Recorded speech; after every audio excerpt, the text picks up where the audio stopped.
बिस्मिल्लाहिर्रहमानिर्रहीम, अस्सलाम वालेकुम। आप सभी का इस्तकबाल है। आप देख रहे हैं प्रोग्राम स्पेशल रिपोर्ट। आपका मेज़बान मीर हिलाल हाजुरी हाजिर खिदमत। स्पेशल रिपोर्ट में आज सैयद मोहम्मद अल्ताफ बुखारी ने कुछ अहम स्टेटमेंट दिया है और स्टेटमेंट में उन्होंने जहां एक तरफ गुलाम नबी आज़ाद की पार्टी या गुलाम नबी आज़ाद की शख्सियत पर सवालात उठाए 5 अगस्त को लेकर, वहीं पर उन्होंने PDP और नेशनल कॉन्फ्रेंस को भी नहीं बख्शा है। हम आपको पूरी डिटेल के साथ ये खबर पहुंचाएंगे, लेकिन उससे पहले एक अहम खबर वो ये है कि शुहदाई करबला का 40वां, जिसे चहलुम भी कहते हैं, उस सिलसिले में आज वादी भर के जो शिया आबादी वाले इलाके हैं वहां पर जुलूस बरामद हुए हैं और इन जुलूस अज़ा में लोगों की एक बड़ी तादाद ने शिरकत की है और इस दौरान शुहदाई करबला को खराज तहसीन और खराज अकीदत पेश की जा रही थी। इस दौरान नवाखानी भी की गई और शुहदाई करबला की जो कुर्बानी है उस कुर्बानी को भी याद किया गया है। श्रीनगर के इलाके हो या शिया आबादी वाले बडगाम जिला के इलाके हो, वहां पर भी आज सुबह से ही इन जुलूसों को बरामद करने के सिलसिले में तैयारियां जारी थी और इस दौरान आज कई सारी मजालिस का एहतमाम भी किया जा रहा है, जिसमें इबादत के साथ साथ नवाखानी और उसके साथ साथ नवाखानी के अलावा अज़ादारी भी की जा रही है। बडगाम के अंदर, बेमिनाक के अंदर भी आज शिया आबादी वाले इलाके से जुलूस अज़ा बरामद हुआ है। हालांकि सुबह से ही तैयारी हो रही थी और इस हवाले से हमारे नुमाइंदे अशरफ वहां पर आज खुद मौजूद है। अशरफ से ही जानने की कोशिश करेंगे। अशरफ, आपका इस्तकबाल है। आज शुहदाई करबला का 40वां है, जिसे चहलुम कहते हैं, और इस मुनासबत से सुबह से ही तकरीबात का एहतमाम किया जा रहा था। तो आज अभी आप बेमिना के अंदर है, कहाँ से ये जुलूस यहाँ बरामद हुआ और इसकी सदारत कौन कर रहा है? देखिए हिलाल, जहां तक हम आज के इस चहलम की बात करें तो ये गारीपुरा से एक जुलूस अज़ा बरामद होता है जो कि अभी हो चुका है। मैं इस वक्त वही हूँ और ये तकरीबन 1-1.5 किलोमीटर चुका जो फासला तय करके जो है एक गाजी मंजिल है, वहाँ पर ये इख्तिताम पजीर होता है। और सुबह से जब हम बात करें तो आज सुबह से ही जो है आगा सैयद यूसुफ जो कि इमाम बाड़ा है बेमना में, वहाँ पर सुबह से ही मारसी खानी हो रही थी, अभी भी वहाँ पर हो रही है। और अब जो है सैयद हादी जो कि वहां पर आवाज तबलीग पढ़ेंगे और इस वक्त की सूरत हाल है कि जुलूस अज़ा निकल चुका है, जिसमें कि जुलजना शरीफ भी है और अज़ादारों की एक बड़ी तादाद जो है इस जुलूस अज़ा में शरीक हुई है और नवाखानी करते हुए इमाम हुसैन अलैहिस्सलाम और उनके रुफ़क़ा को याद कर रहे हैं। आपको बताते चले इस वक्त जिस रोड से ये जुलूस गुजर रहा है, ये बेमना का ही वही रोड है जिसको कुछ ही दिन पहले जो है मैडमाइज किया गया था। तो इसी रोड से जो है ये जुलजना शरीफ गुजरते हुए करीबन 1 से 1.5 किलोमीटर दूरी का सफर करेगा और गाजी मस्जिद पर इख्तिताम पजीर होगा। सुबह से ही आज़ादारों की एक लंबी तादाद मुख्तलिफ जगहों से सुबह से कुछ लोग जो है पैदल भी निकले हैं। 1 किलोमीटर या 1.5 किलोमीटर की जो मसाफत है वो तय करेगा। मैं एडिटर से भी गुजारिश करना चाहूंगा कि वो फुल फ्रेम में दिखाए कि ये आज़ादारी के जुलूस कहाँ से बरामद हुए और इस वक्त सूरत-हाल क्या है वो भी दिखाएं। और अशरफ, आपसे ये सवाल मेरा ये है कि क्या ये रात देर गए तक ये जुलूस जारी रहते हैं और इसमें आज़ादारी होती है, या कि फिर ये अभी थोड़ी देर बाद शाम गए तक ही जो है रहते हैं? देखिए, जहाँ तक हम आज चहलम की बात करें, मुख्तलिफ जगहों पे जो है आज के जुलूस अज़ा बरामद होते हैं। चाहे बडगाम में भी कुछ देर के बाद जो है आस्तानी आलिया से एक जुलूस बरामद होगा जो कि इमाम बाड़ा बडगाम तक इख्तिताम पजीर। लेकिन हम ये कह सकते हैं कि नमाज शाम से पहले ही जो है ये इख्तिताम पजीर होगा।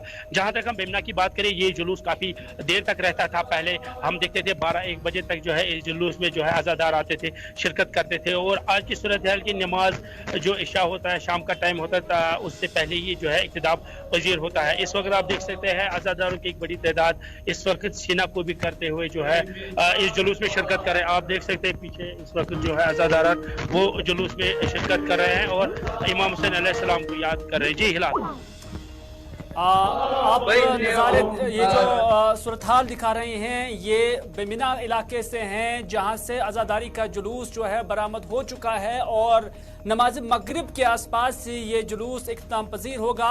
लगभग 1.5 किलोमीटर का सफ़र जो है वो तय करेगा और इस दौरान आज़ादारी हो रही है।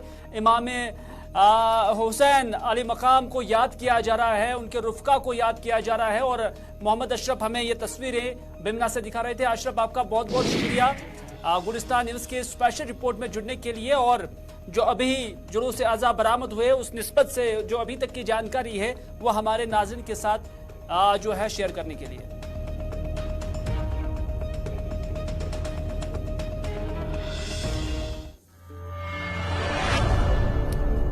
अगली खबर में बात करते हैं सईद मोहम्मद अल्ताफ बुखारी की, क्योंकि सईद मोहम्मद अल्ताफ बुखारी आज गुलाम नबी आज़ाद पे बरस पड़े और गुलाम नबी आज़ाद पर इस मामले को लेकर कि दफा 370 को जब हटाया गया, जब गुलाम नबी आज़ाद पार्लियामेंट के अंदर थे, राज्यसभा के अंदर थे, तो सईद मोहम्मद अल्ताफ बुखारी का कहना है कि 5 अगस्त के फैसले जब दफा 370 को हटाया गया तो वो उस वक्त उस फैसले के गुनहगार हैं।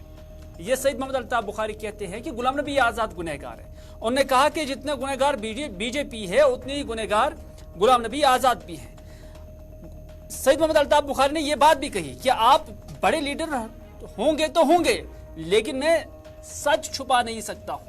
अपनी पार्टी सच की सियासत कर रही है। उन्होंने कहा कि आप उस वक्त राज्यसभा मेंबर थे, उस वक्त आपको इस्तीफा दे देना चाहिए था, लेकिन आपने इस्तीफा नहीं दिया है। ये सईद मोहम्मद अल्ताफ बुखारी ने आज अनंतनाग में पार्टी वर्करों से खिताब के दौरान गुलाम नबी आज़ाद से मुखातिब होते हुए कहा। आजाद साहब, आप बराबर के मुल्जिम हैं 370 के किस्से में, मुझे कोई शर्म नहीं है। आप बड़े लीडर होंगे तो होंगे, लेकिन मैं सच बोलता हूं।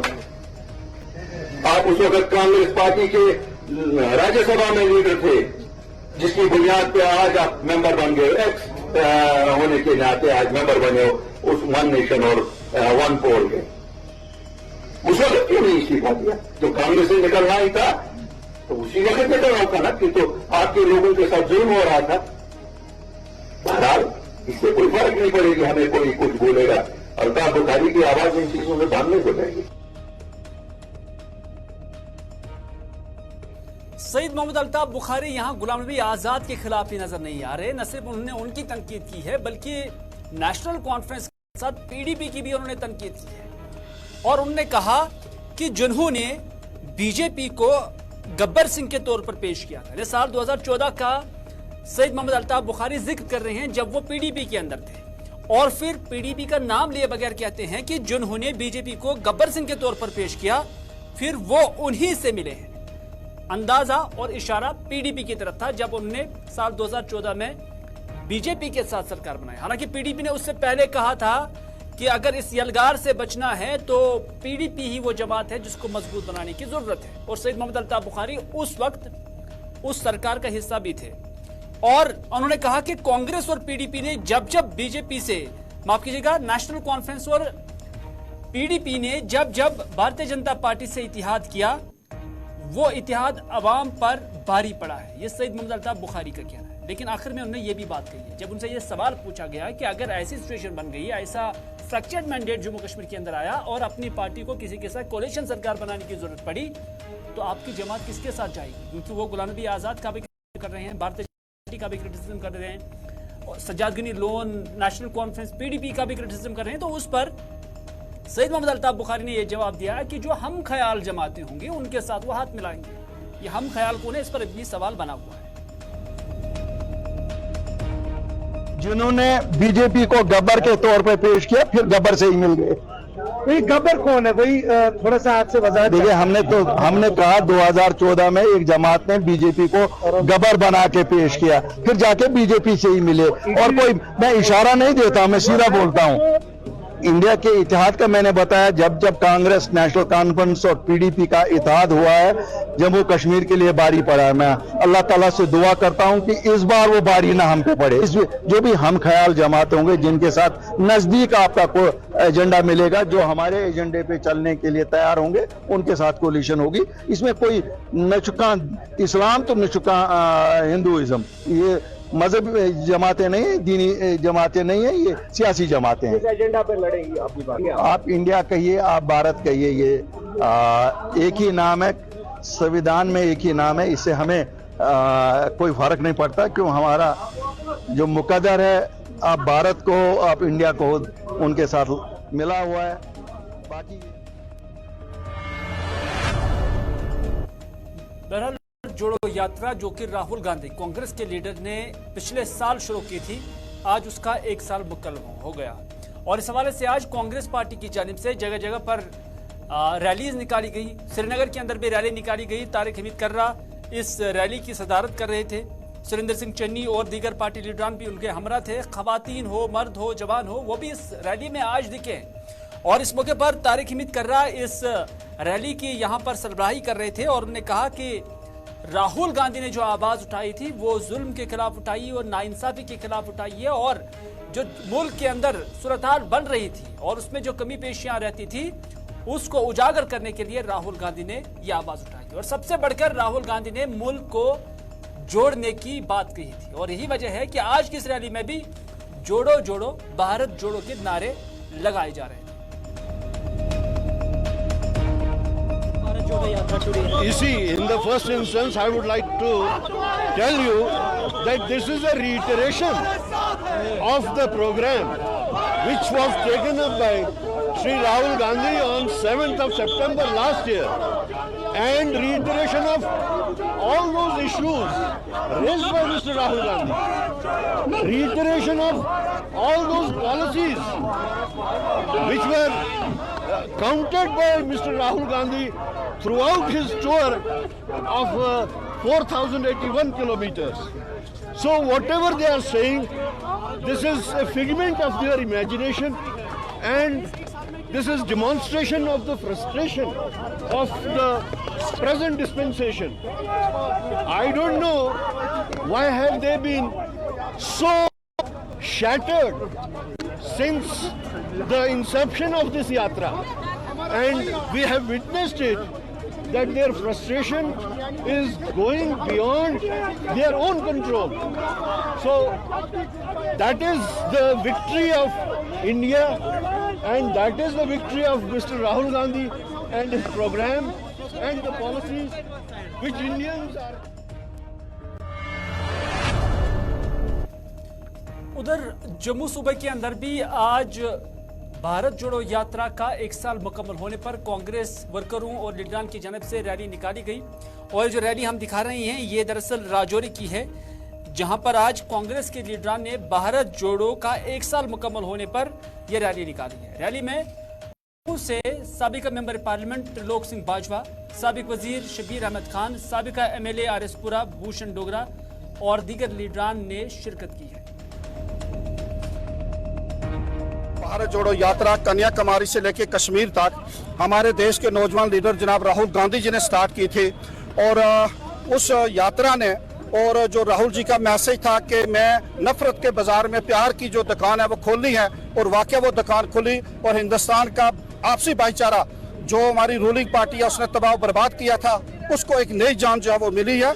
और मुझे लगता है कि कांग्रेस को भारत जोड़ो यात्रा से जो हमारे कांग्रेस के सीनियर लीडर्स और खासकर राहुल जी की क़यादत में हुई, मैं कहूँगा उससे एक बड़ा मैसेज गया पूरे देश को नहीं बल्कि पूरी दुनिया को।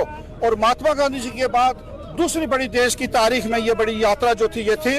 और आज हम उसी सिलसिले में डिस्ट्रिक्ट कांग्रेस कमेटी, मेरे जितने मेरी बहनें हैं, भाई हैं, बुजुर्ग हैं, पंच सरपंच, हमारे काउंसलर, हमारे DDC मेंबर, बाकी जितने भी लोग हैं हमारे, वो लोग जो है वो हम इकट्ठे होकर इसको मना। इधर श्रीनगर में आज एक और सियासी जमात ने अपना झंडा जारी किया है। आपको बताते चले कि जम्मू कश्मीर यूनाइटेड मूवमेंट के नाम से शेख अशफाक जब्बार, जिसका ताल्लुक गांदरबल से है, उन्होंने हालिया दिनों एक जमात शुरू की थी और इस जमात की वो खुद सरबराही कर रहे हैं। आज श्रीनगर के अंदर उन्होंने इसी जमात का, जिसका नाम जम्मू कश्मीर यूनाइटेड मूवमेंट है, इसका झंडा जारी किया है। शेख अशफाक जब्बार ने पार्टी का झंडा जारी करते हुए ये भी ऐलान किया कि उनकी जमात श्रीनगर म्युनिसिपल कॉर्पोरेशन के सभी वार्डों में उम्मीदवार खड़े करेगी।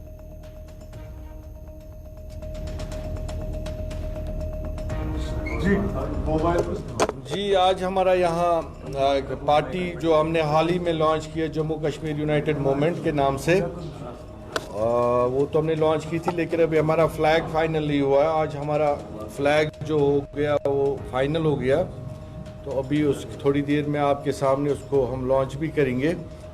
और जो आगे का हमारा रहेगा, जो श्रीनगर म्यूनसिपल कॉरपोरेशन के इलेक्शंस है उसमें हम जो 74 वार्ड है शायद इसमें, तो 74 के 74 में हम अपने कैंडिडेट्स उतारेंगे जो अच्छा परफॉर्मेंस देंगे, जो यंग चेहरे होंगे और नए चेहरे होंगे पूरे शहर श्रीनगर को। और एक हम पूरा विजन देंगे कैसे हम शहर को डेवलप करेंगे, कैसे लोगों के मसले मसाइल हल करेंगे और एक नया श्रीनगर कैसे बनाएंगे, उसके लिए हम पूरा एक लोगों के लिए एक अपना डॉक्यूमेंट आगे लाएंगे। उसी सिलसिले में आज ये हमारा यहाँ पे छोटा सा प्रोग्राम था। और हम 370 जो है हम चाहते हैं कि वो वापस आ जाए, क्योंकि हम ज़्यादा तो बोल नहीं सकते हैं कि सब जुडियस मामला है 2019 के बाद, जिस पे हमें एक यहाँ पे अवामी तहरीक चलानी चाहिए थी, वो लोगों ने शायद नहीं चलाई। हमने बेशक उस वक्त भी उठाए थे आवाज़ कि हमें लोगों के सामने जाना चाहिए, एक बेदारी मुहिम पुरअमन तरीके से चला, लेकिन उस वक्त फारूक साहब और उमर साहब ने हमें उस पे इनकार किया वो चलाने से। वैसे हाल ही दिनों आपने देखा होगा कि एक नौजवान जो अपनी गाड़ी में सवार था, गाड़ी चला रहा था और चलती गाड़ी वो उन्होंने खिड़की खोली और उसके बाद गाड़ी की, और ये पोस्ट या ये वीडियो सोशल मीडिया पे काफी वायरल भी हुआ था। लेकिन आज ARTO बांडीपुरा ने इस गाड़ी को ब्लैकलिस्ट किया है। आपको याद ही होगा कि ये वीडियो काफी वायरल हुई थी और अभी तक इस बारे में पता नहीं चल रहा है कि जवान कहां का रहने वाला है, लेकिन गाड़ी बांडीपुरा नंबर की थी जो दिख रही थी। लेकिन यहां पर आप ऑनलाइन देख सकते हैं कि इसको अब ब्लैकलिस्ट किया गया है। ज़हूर बांडीपुरा से इस वक्त हमारे साथ मौजूद है, ज़हूर से ही जाने की कोशिश करेंगे। ज़हूर, चूंकि ये ट्रेंड सही नहीं है जो इस नौजवान ने उस वीडियो में दिखाया, हालांकि उसकी लोगों ने काफी मुखालफत भी की है, काफी तनकीद उस पे देखने को मिला है और माना जा रहा है कि एडमिनिस्ट्रेशन की जानिब से ये सही कदम उठाया गया है। क्या अभी तक ये पता चला कि ये नौजवान कहाँ का रहने वाला है? बिल्कुल हिलाल, ये जो वीडियो है कल से ही जो है बहुत ज्यादा वायरल हो रहा है सोशल मीडिया साइट्स पे। तो उसके बाद जो है आज ARTO बांडीपुरा जो eastern regional transport Bilal Ahmad आज हरकत में आए और उसने अभी जो है हुक्मनामा भी जारी किया है कि इसको जो है ब्लैक है। और ये भी बताया है कि मोटर व्हीकल एक्ट के तहत जो है ड्राइवर और ओनर को के तहत जो भी ड्राइवर था, अगर वो ओनर भी है तो उनके खिलाफ बाकायदा तौर पर जो है मोटर एक्ट के तहत जो है कार्रवाई की जाएगी। हालांकि आपको पता ही है कई जो ऐसे वीडियो सामने आए लेकिन खिलाफ कार्रवाई की गई और एक्सीडेंट्स भी बहुत देखने को मिल रहे हैं। हाल ही में अगर बांडीपुरा में भी बात करेंगे तो एक सुदरपुर में एक ऐसी वो जवान सा लड़का था, वो भी इस हादसे का शिकार हुआ था और उसकी मौत वाकया हुई है। ऐसे पहले बाराबाद में एक स्कूटी सवार थे, दोनों की अनजान हुए, पटन के रहने वाले थे, वो भी ऐसे हुए। ऐसे कुछ वाकया में कई दर्जनों वाकया बांडीपुरा में ही सामने आए। क्या इसकी आइडेंटिफिकेशन हुई है, कहाँ का रहने वाला था? क्या इस तरह का कुछ मालूमात पुलिस को अभी बताया जा रहा है कि ओलूसा का रहने वाला है, लेकिन गाड़ी को अभी खंगाला जा रहा है और इसकी जो डिटेल्स निकाली गई है और ड्राइवर ओनर और ड्राइवर को भी जो कॉल किया गया है उनको, क्योंकि आज हॉलिडे थी और कल इनको शायद ARTO ऑफिस भी बुलाया जाएगा और इनके खिलाफ तौर कार्रवाई की जाएगी। हालांकि ये ट्रेंड सही नहीं है ज़हूर, क्योंकि पब्लिक के अंदर किस तरह का रिएक्शन देखने को मिला है। हमने सोशल मीडिया पर देखा, बहुत क्रिटिसिज्म इस चीज का हो रहा था जो ये नौजवान कर रहा था, लेकिन अगर इसी तरह का सिलसिला जारी रहा और कोई एक्शन नहीं हुआ तो फिर ये ट्रेंड बढ़ता ही रहेगा, क्योंकि कई सारे जवान ऐसे हैं जो इस ट्रेंड के जुमरे में आ सकते हैं और फिर ऐसा ही स्टंट कर सकते हैं जो फिर कभी जानलेवा भी साबित हो सकता है। अभी हलाल अगर बात करेंगे, देखिए एडमिनिस्ट्रेशन ने जो ही वीडियो देखा तो उन्होंने इस पे कार्रवाई की। हालांकि इससे कबल 2-3 रोज पहले जो दर्जनों जो बाइक्स है उनको ब्लैकलिस्ट किया गया है, उनको फाइन किया गया है। और हाल ही में जो एडिशनल हमने देखे हैं कि ARTO ने भी अपनी कुछ बाइक्स राइडर्स रखे हैं जो अपने एम्प्लॉयज हैं जो मॉनिटर करते हैं और यहाँ एडिशनल नाके लगाए गए। हालांकि इसमें जो एडमिनिस्ट्रेशन मुझे लग रहा है अच्छी बात कर रहे हैं, वो उसमें जो फाइन या बाकी ब्लैकलिस्ट कर रहे हैं, लेकिन इसमें साथ जो बड़ी जिम्मेदारी है वो वालिदैन की है कि वालिदैन को भी को काउंसलिंग करने की जरूरत है ताकि वो ऐसे जो ये वाकयात हैं जैसे वीडियो या बाकी जो स्टंट कर रहे हैं या आपने देखा जिगजैग कर रहे हैं, ओवर ड्राइविंग करते हैं। बहुत शुक्रिया ज़हूर जानकारी देने के लिए। एक अहम और जरूरी बात है कि आपको खुद ही ये पता है कि आपके बच्चे का मिजाज किस तरह का है, क्योंकि जब तक ना घर वालिदैन एक इंस्टीट्यूशन की तरह काम करेगा, एक इदारे की हैसियत से काम करेगा, तब तक आपका कोई ARTO, कोई पुलिस, कोई और अथॉरिटी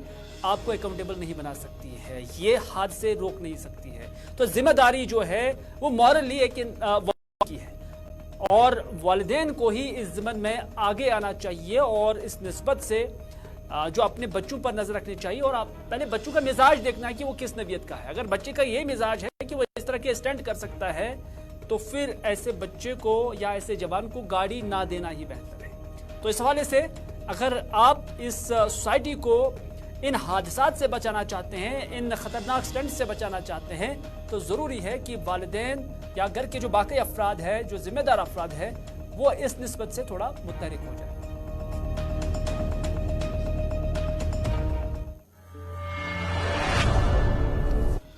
चलिए बात करते हैं हिंदू के एक बड़े त्योहार जन्माष्टमी की, जो आज मनाई जा रही है। और जन्माष्टमी के हवाले से मुल्क भर के अंदर तकरीबात मुनक्कद हुई हैं, रैलियां निकाली गई हैं और इस दौरान जम्मू के अंदर भी बड़े जोश जज्बे के साथ ये जो जन्माष्टमी का त्यौहार है वो मनाया जा रहा है।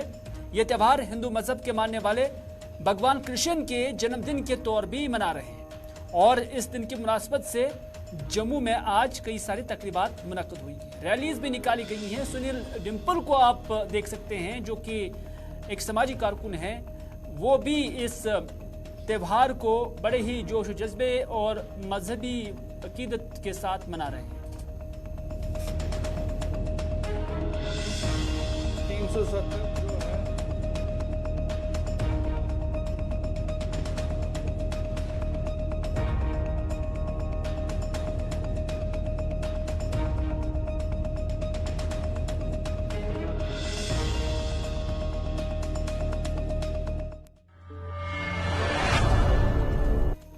इधर श्रीनगर के अंदर भी जन्माष्टमी का त्यौहार निहायती जोश जज्बे के साथ मनाया गया और इस हवाले से आज श्रीनगर के हब्बा कदल से रैली निकाली गई और बच्चे भी इसमें शामिल थे, बुजुर्ग भी थे, नौजवान भी थे और कश्मीरी पंडितों की खासी तादाद इस रैली में देखे गए। और जन्माष्टमी का ये त्यौहार काफ़ी वक्त से जम्मू कश्मीर के अंदर भी मनाया जा रहा है और पिछले कुछ सालों से इसमें काफ़ी जोश व खरोश भी पाया जा रहा है।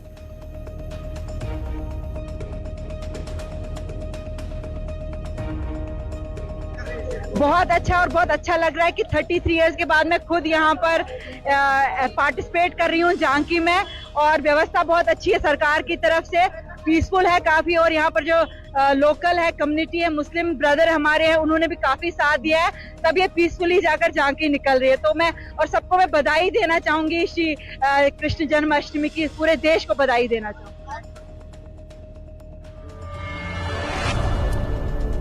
बात कुकरनाग की, जहां पर आज एक जंगली रीछ ने एक शख्स पर हमला किया जिसके नतीजे में वो जख्मी हो गया है और जख्मी हालत में इस शख्स को पहले अनंतनाग मेडिकल कॉलेज पहुंचा गया जहां पर उसकी हालत तशवीशनाक बताई जा रही है और उसके बाद उसे श्रीनगर मुंतकिल किया गया है।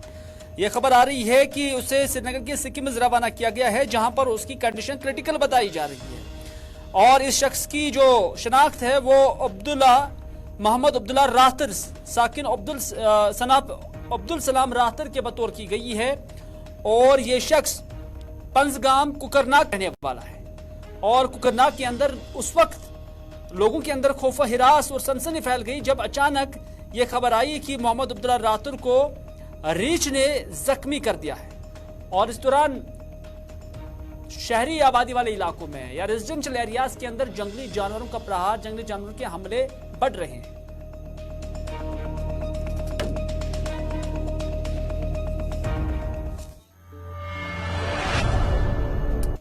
नाज़रीन, ये था आज का स्पेशल रिपोर्ट। इसी के साथ दीजिए अपने मेजबान मेरी हिलाल हाजिरी को आज का स्पेशल रिपोर्ट यहीं पर इख्तिताम करने की इजाजत, इस वादे के साथ कि अगर जिंदगी रही तो आपसे फिर होगी मुलाकात। तब तक के लिए खुदा हाफिज, फी अमानिल्लाह।